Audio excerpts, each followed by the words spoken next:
Cerita sampingan manga Kaiju nomor 8 atau seri spin-off B-Side ditutup dengan arc masa lalu dari Narumi. Di 4 chapter inilah kita akan disuguhkan awal pertemuan Narumi dan Isao dan gimana potensi Narumi ditemukan oleh pasukan pertahanan. Kita juga akan mendalami lebih jauh soal karakter Narumi yang dikenal rebel dan gimana Isao mengasahnya menjadi tentara pembasmi Kaiju yang kuat. Inilah kisah lain dari sang kapten divisi 1, Gen Narumi. Jadi, 9 tahun sebelum cerita di seri utama dimulai, terdapat kejadian misterius di mana seorang warga sipil membunuh Kaiju yang menyerang seorang diri. Saat itu, ketua peleton divisi 1, Hasegawa, melihat pemuda itu memakai tangan bangkai Kaiju belalang sebagai senjata layaknya pedang. Padahal normalnya, dibutuhkan seragam khusus buat menarik kekuatan bagian tubuh Kaiju. Dan pemuda itu adalah Gen Narumi. Menyaksikan hal gila di depan mata, Hasegawa awalnya terkejut sekaligus takjub. Tapi saat mendapat laporan kalau gelombang serangan Kaiju akan menyusul, dia pun menyuruh pemuda itu buat mengamankan diri. Tapi dengan keras kepala, dia ngotot melawan para Kaiju belalang dengan kekuatannya sendiri. Sampai tibalah saat salah satu dari mereka bersiap melepas serangan jarak jauh, Hasegawa pun harus menyeretnya. Beruntung di saat yang sama pula, sang kapten divisi 1, Isao Shinomiya, terjun dan bunuh Kaiju itu dalam sekali serang. Nah, mendapat laporan kalau ada bocah yang bisa memakai bangkai Kaiju sebagai senjata, Isao pun menyuruh Hasegawa membawanya ke markas pusat. Tapi dengan segala umpatannya, bocah itu malah menyebut nggak butuh pertolongan Isao. Jadi Hasegawa pun terpaksa kembali menyeretnya. Setelah dilakukan pemeriksaan, diketahuilah kalau pemuda yang bernama Gen Narumi ini memendam potensi mengerikan. Selain mendapat lepasan kekuatan tempur setara tentara senior, yaitu 24%, dia juga menunjukkan kecocokan pada senjata Kaiju nomor 1. Padahal semenjak ditaklukkan dan dijadikan senjata berbentuk retina mata, belum ada tentara yang cocok dengan Kaiju bernomor itu. Setelah dilakukan background check, Narumi juga diketahui telah kehilangan kedua orang tua dalam serangan Kaiju. Selama ini, dia pun selalu berpindah panti karena suka membuat masalah. Dan alasan dia sempat muncul di area penyerangan, ternyata buat mengambil mainan di panti tempat dia tinggal yang kini juga hancur. Awalnya, Narumi pun berniat langsung pulang dan mencari panti yang lain. Tapi setelah tahu semua itu, Isao menawarkan Narumi buat menjadi tentara pasukan pertahanan. Isao menjamin kalau berbeda dengan fasilitas lain, seperti panti ataupun sekolah, pasukan pertahanan gak peduli dengan sikapnya. Selama dia bisa menunjukkan skill dan hasil, dia akan diterima sebagai pembasmi Kaiju. Mendengar hal itulah, Narumi pun tertarik buat bergabung dan mengikuti ujian masuk. Di ujian pertamanya lah, dia berhasil meraih hasil terbaik, sekaligus menunjukkan keperkasaannya dalam bunuh banyak Kaiju sendirian. Dari setahun setelahnya, namanya pun mulai dikenal di kalangan pasukan pertahanan, begitu pula dengan sikap pembawa masalahnya. Di suatu rapat gabungan divisi pasukan pertahanan, Narumi sempat menyusup meski nggak diundang. Saat itu, para tentara perwakilan divisi sekaligus petinggi pasukan pertahanan membahas soal ancaman Kaiju tipe tumbuhan yang sedang menyerang di tengah kota. Setelah menancapkan akarnya ke aspal dan menyerap nutrisi dari matahari, Kaiju ini pun telah tumbuh hingga bunganya siap menyemburkan biji ke udara. Dan kalau ini terjadi, jumlah Kaiju ini pun bakal meningkat berkali-kali lipat dan makin membahayakan Jepang. Yang jadi masalah saat ini, di sekitar Kaiju tumbuhan itu, terdapat banyak Yoju atau Kaiju bawahan yang melindungi. Dengan wujud ranting yang menjalar tinggi, Kaiju-kaiju ini bakal menyerang segala bahaya yang mendekat sang induk, termasuk serangan udara. Bahkan sniper dari Mina yang jadi andalan buat melawan Kaiju ukuran besar, nggak akan bisa langsung digunakan sebelum para Kaiju pelindung diurus lebih dulu. Jadi saat ini, pasukan pertahanan berniat mengirim serangan yang berfokus di darat. Saat mendengar diskusi itulah, Narumi yang diam-diam masuk ke ruangan buat main game, mendadak menyeletuk dengan bilang kalau mereka tinggal menyerang di pusat kemunculan Kaiju secara serentak. Jadi setelah menyerbu di satu titik dan berhasil membuka jalan, sisanya tinggal menghancurkan bunga Kaijunya aja. Sebuah rencana yang kedengarannya emang simpel. Tapi mendengar dari mulut Narumi yang gak sopan masuk ke sana, para tentara yang ada di sana pun hanya menatap sinis. Meski Hasegawa sempat mengusirnya, Narumi juga ngotot masuk ke dalam dan mengusulkan diri buat ikut dalam misi. Jadi saat itulah wakil direktur Itami memberi peringatan pada Narumi. Narumi dibolehkan ikut dalam misi dengan syarat nggak membuat masalah di sana. Karena ternyata para petinggi mulai mendapat komplain akan tingkah problematiknya dari awak media. Jadi kalau Narumi melanggar perintah ini, dia bisa aja dikeluarkan. Masih begitu, Isao yang bersedia menampung Narumi ke divisi 1 tetap menegaskan kalau dia hanya ingin Narumi menunjukkan skill dan hasil. Jadi setelah mendengar itu, Narumi pun makin tertantang buat membuktikan diri. Di hari misi, meski mendapat ancaman akan dikeluarkan, Narumi tetap dengan sifat rebelnya. Setelah ditugaskan di peleton Hasegawa buat berjaga di wilayah belakang, Narumi malah ikut maju. Jadi tibalah saat Hasegawa dengan battle suite-nya bertarung melawan para Yoju, Narumi ikut bergabung ke pertarungan. Di sanalah kita diperlihatkan gaya bertarung Narumi yang memakai pedang dan senapan sekaligus yang jadi inspirasi senjata khususnya nanti. Setelah menghabisi para Yoju, Narumi pun sumbar ke Hasegawa kalau dia akan membunuh Sang Honju atau Kaijo induk sendirian. Meski awalnya dia maju karena bosan ada di belakang, ternyata ada alasan lain yang lebih krusial. Narumi yang sadar kalau cuaca hari itu lebih cerah dari prediksi, merasa kalau sebentar lagi Sang Honju atau Kaijo induk akan menyemburkan biji-bijinya. Makanya Narumi berinisiatif buat menyerang lebih cepat. Dan saat yang sama pula, para operator juga memberitahu hal serupa dan menyuruh para tentara buat mempercepat pembasmian para Yoju. Nggak perlu disuruh, Narumi pun udah maju sendirian sembari menghabisi para Yoju di depannya. Melihat aksi itulah, Hasegawa pun terus memperingati kalau jumlah para Yoju bakal semakin banyak semakin dia masuk ke pusat Honju. Tapi alih-alih makin waspada, Narumi malah melepas alat komunikasi di telinga karena nggak mau terus-terusan diperintah. Tibalah Narumi pun berhadapan dengan Sang Honju yang memiliki wujud monster raksasa. Di momen ini, dia merasa kalau dengan mengalahkan Sang Kaijo di depannya, orang-orang akan mengakui kehebatannya. Jadi meski orang lain terus mempermasalahkan sikapnya, Narumi masih memegang ucapan Isao kalau selama dia bisa membawa hasil, dia akan tetap diterima. Setelah maju mendekat, Narumi pun langsung mengincar organ inti yang terlihat ada di dada Sang Honju. Dengan kecepatan gerakan dan serangannya, Narumi dapat menghindar serangan-serangan ranting Yoju yang menyerang dan menepasnya. Hingga akhirnya, saat Narumi berada di posisi yang menguntungkan, dia pun meluncur dan berhasil menepaskan ujung pedang ke organ inti itu. Alhasil, organ itu pun meledak yang diikuti dengan ambruknya Sang Honju. Merasa yakin kalau Honju telah dikalahkan, Narumi pun masang kembali alat komunikasinya buat sesumbar. Tapi yang didapatnya malah omelan dari Hasegawa kalau misi belum selesai.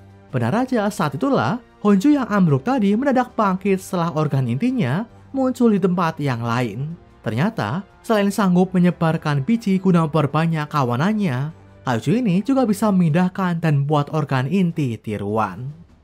Terlambat, Narumi yang masih lengah langsung diberondongi oleh serangan Sang Honju dan dibanting hingga masuk ke sebuah gedung.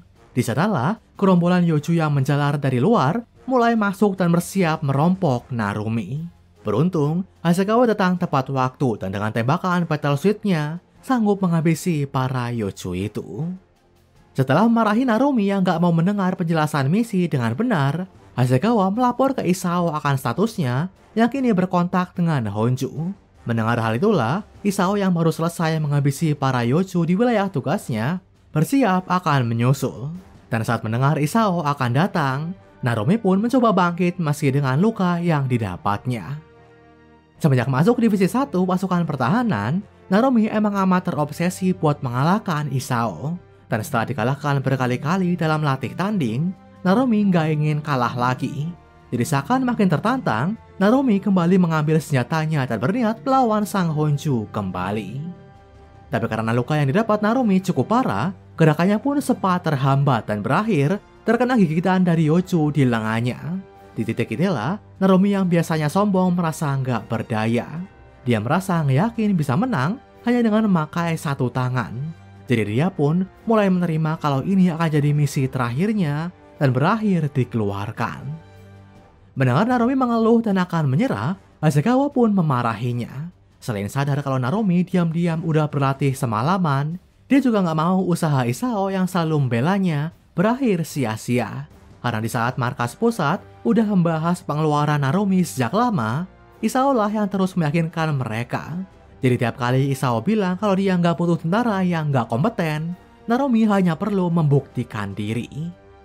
Hasegawa juga menceritakan pengalamannya yang dulu sempat diremehkan karena hanya punya tubuh yang besar. Tapi dia sanggup membuktikannya dengan otot dan battle suit-nya, hingga berhasil membungkam mereka dengan skill dan hasil. Jadi saat gerombolan Yoju kembali menyerang ke dalam gedung, Hasegawa menyuruh Narumi buat bangkit dan buktikan skillnya. Akhirnya dengan hanya satu tangan, Narumi pun mencoba menembaki para Yoju itu. Tapi saat dia mencoba memancing dengan bergerak terpisah dari Hasegawa, gerombolan Yoju itu pun berakhir merompoknya. Meski begitu, disinilah sembari mengingat ucapan Isao, Narumi nggak menyerah hingga sanggup membangkitkan kekuatannya yang tersembunyi. Mendadak, para Yoju yang mengerubungi Narumi hancur lebur setelah terkena hujan tembakan dari segala arah. Dari kerubungan itulah, Narumi muncul sembari mengirim tembakannya ke para Yoju dengan amat efektif. Tiap kali dia menembak, pelurunya selalu tepat mengenai organ inti para kaiju. Jadi dalam beberapa tembakan aja, Narumi sanggup membersihkan seluruh Yoju yang menyerang ke dalam gedung. Melihat aksi itu, Hasegawa jelas terkejut. Tapi sembari memegangi kepalanya, Narumi menyebut kalau saat ini kepalanya amat sangat jernih. Hingga kita pun diperlihatkan warna mata Narumi yang berubah ke mode senjata kaiju nomor 1. Ternyata setelah diketahui kalau dia punya kecocokan dengan senjata kaiju nomor 1, Narumi telah dipasangkan retina mata sang kaiju. Hanya aja selama ini, dia belum bisa mengaktifkannya hingga dianggap kalau proyek ini telah gagal. Dan momen inilah yang jadi awal mula Narumi dapat mengaktifkan kekuatan mata kaijunya. Dengan mata itulah, Narumi pun dapat melihat lokasi organ inti para kaiju dan mengirim serangan yang bisa dihindari dengan membaca masa depan. Jadi sembari mengikat pedangnya ke senapan, Narumi berniat maju melawan sang Honju meski dengan satu tangan. Setelah melihat kekuatannya, Hasegawa sendiri nggak ragu buat merasakan garda depan pada Narumi. Jadi di saat Narumi maju menemui sang Honju, Hasegawa menyuruh para anggota peleton buat membantunya mengirim serangan ke para Yoju. Dengan battle suit khususnya, Hasegawa dapat mengirim tembakan roket massal dan buka jalan buat Narumi. Dan setelah sampai ke hadapan sang Honju, Narumi juga sanggup menghabisi para Yoju di sekitar yang muncul tanpa henti. Hingga tibalah dengan mata kaijunya, Narumi dapat melacak lokasi organ inti yang asli yang ternyata terpendam di bawah jalan. Setelah mengarahkan lokasinya ke Hasegawa, tembakan massal pun dikirimkan dari seluruh anggota peleton hingga berhasil mengekspos organ inti itu. Jadi mulai dari sini, Narumi pun langsung meluncur dari atas dan mengirim tusukan dahsyat yang menembus tubuh sang Honju. Dan setelah sanggup melesakkan pedang senapannya ke organ inti itu, dikirimlah sebuah tembakan yang telak mengenainya. Berkat serangan fatal Narumi, sang Honju pun berhasil dibuat kritis. Jadi setelah diberi aba-aba, Hasegawa segera melepas tembakan roket massalnya buat mengirim serangan penghabisan.